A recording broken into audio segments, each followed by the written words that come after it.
আসসালামু আলাইকুম, আমার নাম আলহাম খান। আমরা গিয়েছিলাম মহান বিজয় দিবস পালন করতে। প্রথমে আমি আমার মাথায় বিজয় দিবসের বেল বেঁধে নিলাম। তারপরে আমার বোনকে বেল পরিয়ে দিল বিজয় দিবসের। চারপাশে অনেক মানুষ ছিল। পটে কারোর হাতে পটে গেছিল, কারোর হাতে ফুল ছিল। তারপরে আমরা বিজয় দিবসের বেল বেড়ে আমি আর আমার বোন দুইটা পটাকা দিলাম ছোট।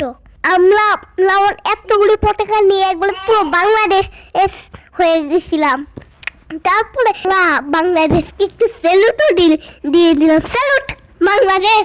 আমি বিজয় দিবসের বেল বাটার পরে দুইটা পটাকা দিয়েছিলাম। তারপরে আমি বড় দুইটা পটাকা দিলাম, একটা আমার বোনের, একটা আমার, আর আরেকটা পটাকা দিলাম ওইটা গলায় বাঁধতে হইতো।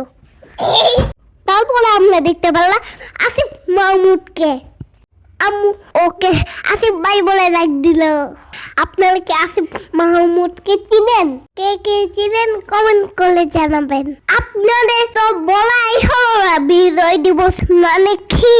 1971 সালে 16 ডিসেম্বর পাকিস্তানি সেনারা পরাজয় লাভ করে আমাদের বীর মুক্তি যোদ্ধাদের সাহসের মাধ্যমে আমাদের বাংলাদেশের চূড়ান্ত বিজয় হয়।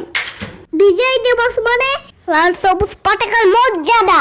গলা শুকিয়ে গেল, তারপরে আমরা পানি খেলাম। তারপরে আমরা আম্মুকে বললাম একটু পুকুরের পাড়ে বসি। সেখানে অনেক মানুষ ছিল, হাজার হাজার মানুষের ভিড়ে হাতির ভয়ের কথা শুনতে পেলাম। তারপরে আমরা সলিমান হারির শব্দ শুনতে পেলাম, ইনকিলাব ইনকিলাব জিন্দাবাদ জিন্দাবাদ। হাদির হত্যার বিচার চাই, বিচার চাই। This is for Hadi, justice for হাদি।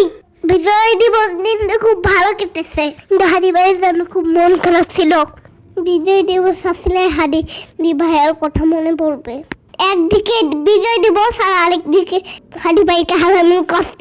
হাদি ভাই দেশের জন্য প্রাণ দিয়েছে, দেশের জনগণের কথা বলেছিল। এই পুরো বাংলাদেশের সব মানুষ হাদি হবে। সবাই ভালো থাকবেন, আমাদের জন্য দোয়া করবেন। হাদি ভাইকে কেউ ভুলবেন না। জীবিত হাদির চেয়েও আমার শহীদ হাদির শক্তি ঢের। কোটি প্রাণের কলজে জুড়ে হাদির জায়গা ফের। হাদি বকি নিল 47,000 বরকেই।